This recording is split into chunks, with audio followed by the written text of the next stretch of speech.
2019, you are far more likely to die from suicide than by being murdered by someone else. Oh boy, this is going to get grim, isn't it? Hell yeah. So, also, you're far more likely to die because of obesity rather than starvation. What's even worse? Well, your bad habits, drinking, smoking, doing cocaine, may kill you much faster than a car crash. Oh, the depression train.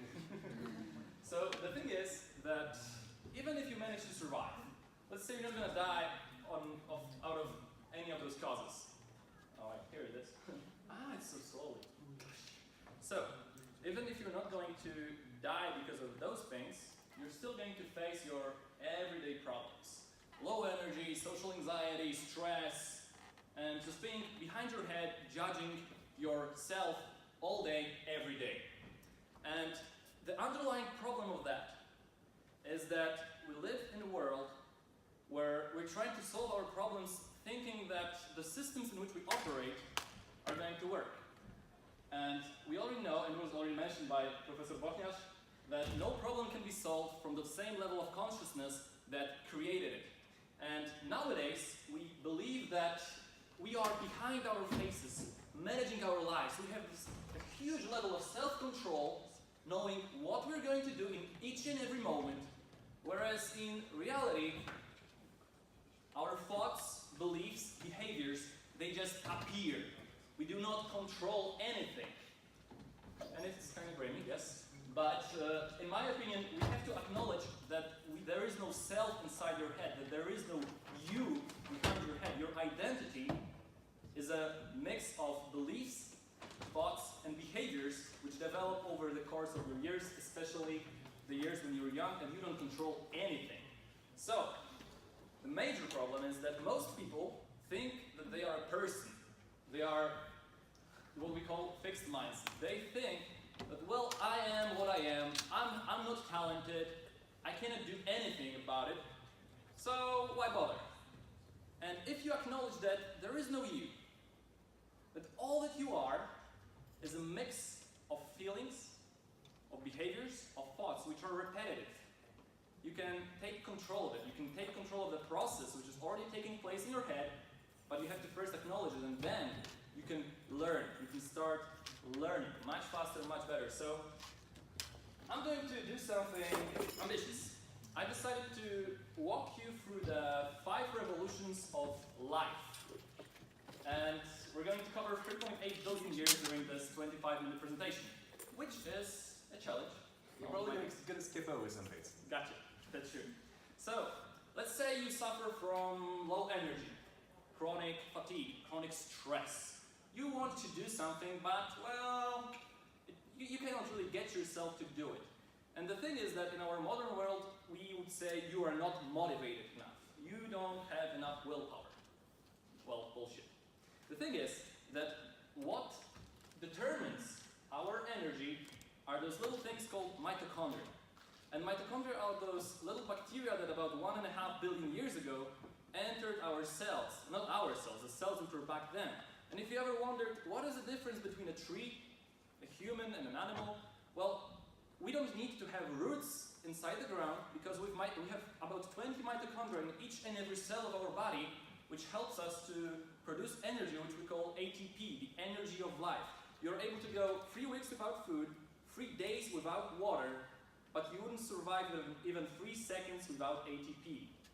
And so this is the energy of life which happens right now, about 1 billion times right now in each and every mitochondria in your body.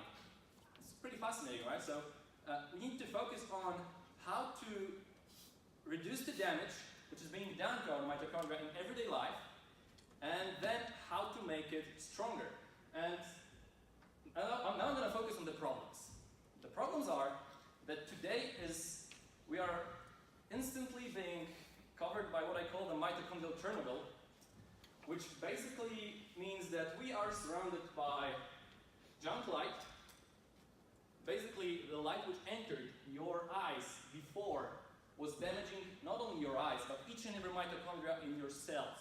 So you have lower ATP production because of the light which is entering your eyes. Furthermore, we are surrounded with junk food. So you're basically forced to eat what is we are surrounded. We are surrounded with junk food which has no nutritional value. Actually, people who are morbidly obese in the US are undernourished because they have plenty of cells, but, well, it's not actually nourishing cells. So we have somebody who's big, but he actually doesn't have enough nutrients to function properly. And it's not his fault. And then we have junk lifestyle. It's very easy today to just sit, Netflix and chill, order from Pyszne.pl, and just live your life as you can. But the problem is it makes you miserable and it makes you anxious. And if anybody suffers from anxiety, we're gonna go, again, back in time to see what happened that makes us anxious. It was the cognitive revolution. So, mitochondria developed 1.5 billion years ago. 500 million years ago, we had a common ancestor with a jellyfish.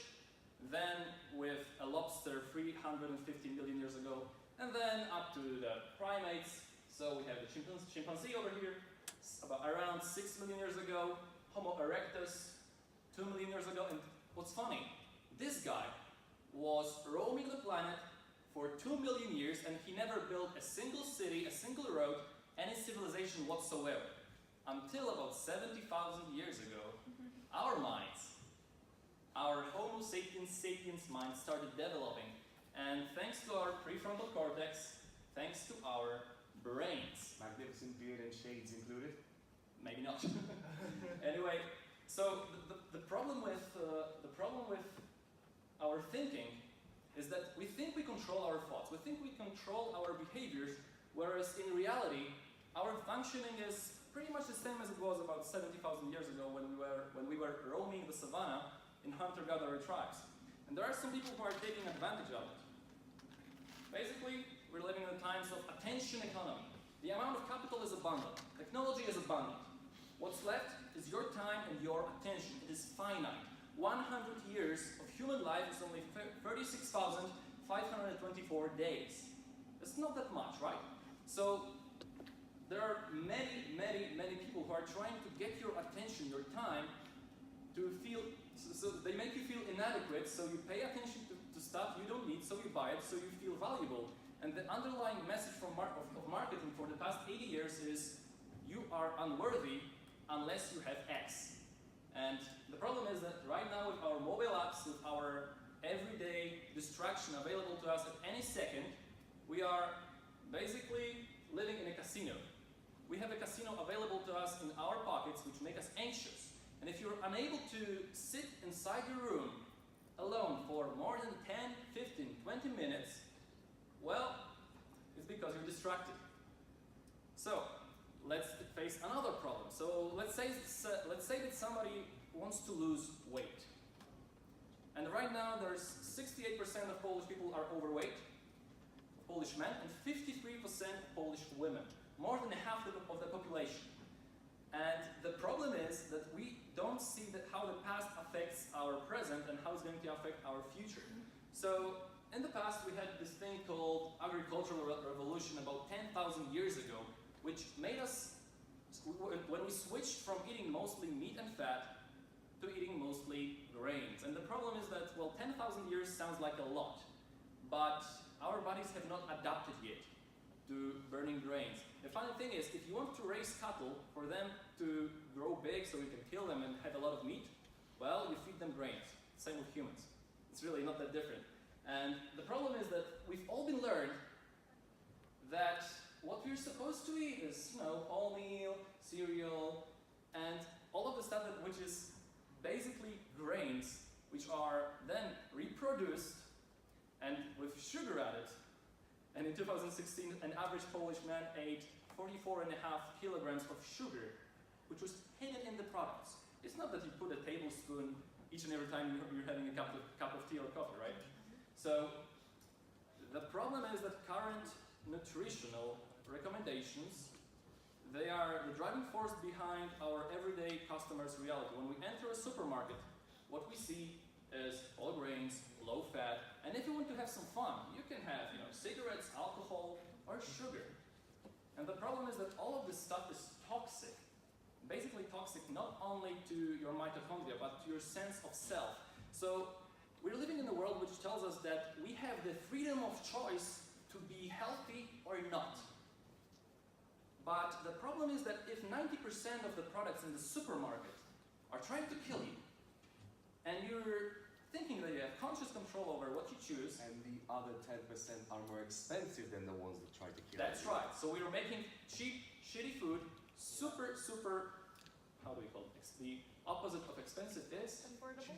Cheaply. cheap or affordable, exactly.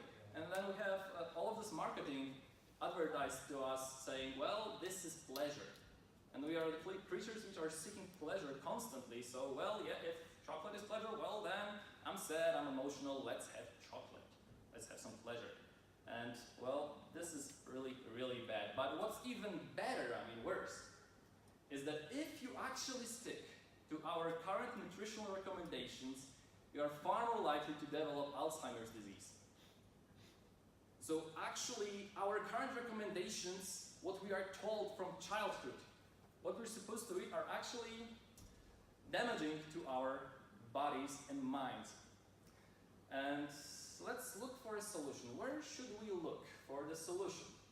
I'm a big fan of science, of scientific method. And science started about 400, 500 years, and I want to show you one guy, Giordano Bruno. This guy was a cosmologist, he was a philosopher. And in the 16th century, when we had Copernicus and Galileo and all of those guys, this guy actually said even something crazier than they. He said that we're living, not only that the Earth is not in the center of the universe, not even the sun is in the center of the universe, but that there are multiple systems, planetary systems, multiple stars, and no, we are not in the center. So we already know that it's true. But he was being told, no, he actually was tortured for 17 years only because he said that. And then he was burned at a stake in Rome in 1600 for saying something that was true. So we live in those magnificent times where actually science, well, actually by talking about science, we're not risking our lives.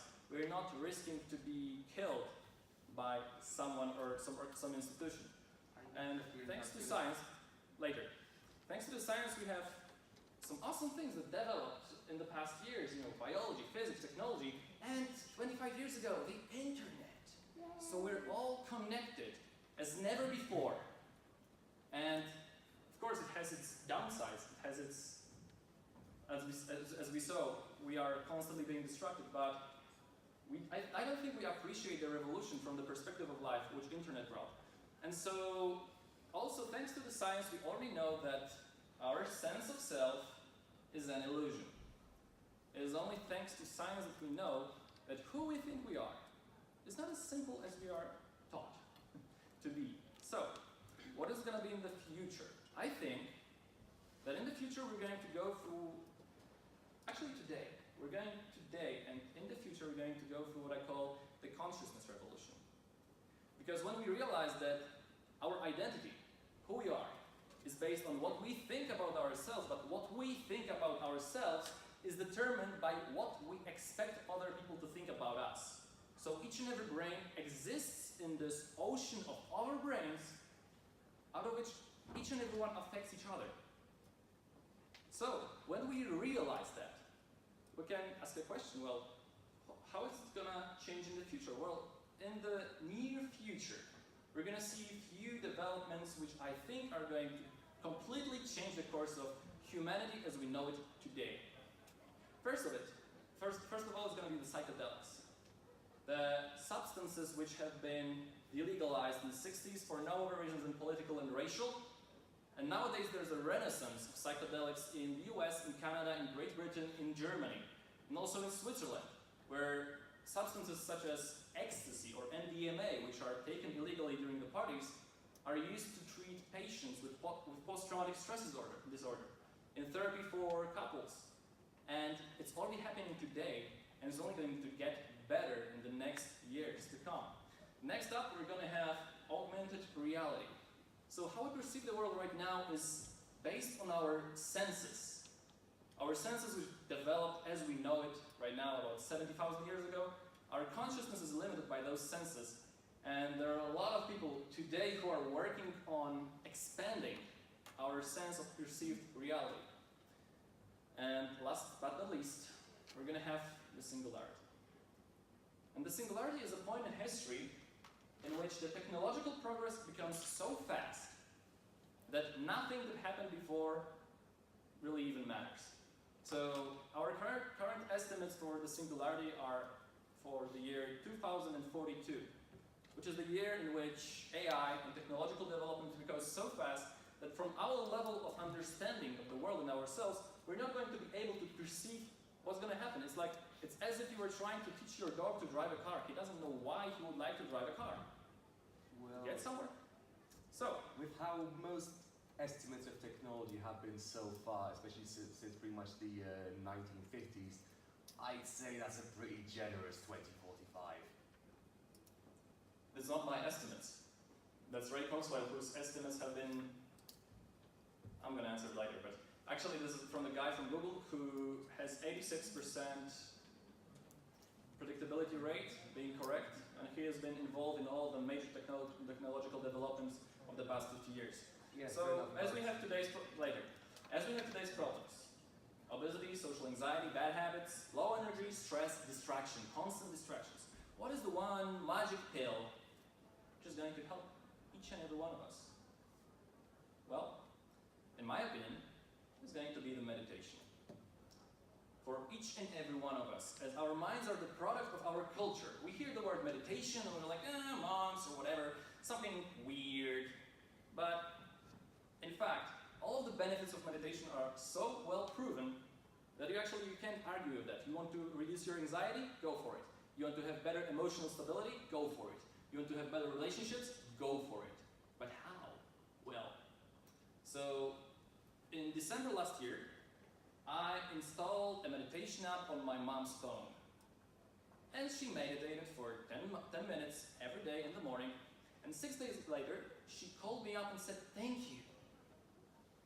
Well, she's a doctor, so there was a situation where her patients were arguing, and there were older people who were like arguing about something, those primitive emotional reactions, and usually, before that, she would get angry, she would get involved.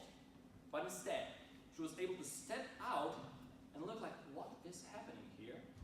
And how can I react properly? She developed this boundary between the moment you feel something and the moment you react. So meditation allows you to slow down your reaction time in everyday situations, with everyone, with your family, with your friends, in everyday situations. So how do you do that? Well, there are over 2,000 meditation apps on App Store, Google Store, and everywhere. And most of them have those free courses which are 7 to 10 days, which are 7 to 10 days long. And I think you could actually download each and every one of them and have them for free for the rest of your life. So that's one approach. But the thing is, this is a technology which you can use to your own progress, for your own development. And well, you can use Instagram, Facebook. You can use all of the stuff which makes us more distracted, which makes us more anxious. And I'm not telling you to delete those apps, but you can really think about getting some of those apps or any other and make your life much, much better. And now, the other thing is, what I think is the magic right here is that the compound interest, where, we're at Kosminski, we hear it all the time, simple interest and compound interest, right? So imagine having a compound interest on your brain. Imagine having a development in which not only your brain develops, but your friends' brains develop much faster. So if you were to start with your peer group, if you told them, well, I'm going to meditate for a week, I'm going to see how it's going to go. Well, they're going to say, oh, that's weird. But if you tell them, hey guys, let's try this out for a week and see what happens. And then each and every one of you meditates for a week, 10 minutes in the morning, and you see what happens. You can see within each other how differently you're going to behave. You're going to stop the automaticity of thought, of behavior, of belief, and give yourself time for a break. And as Albert Einstein famously said, compound interest is the most powerful force in the universe. And I think we should apply it. I think we should use it. If we are going to have sustainable development as humans, as companies, and as individuals, I believe that having a commitment to use 10 minutes of your day to close your eyes is going to change our society. Thank you very much. And have a nice day. So, thank you very much. Any questions? And maybe some questions. Yep. Because I think this topic also interested me really much, pretty much. And anyone has some questions? More.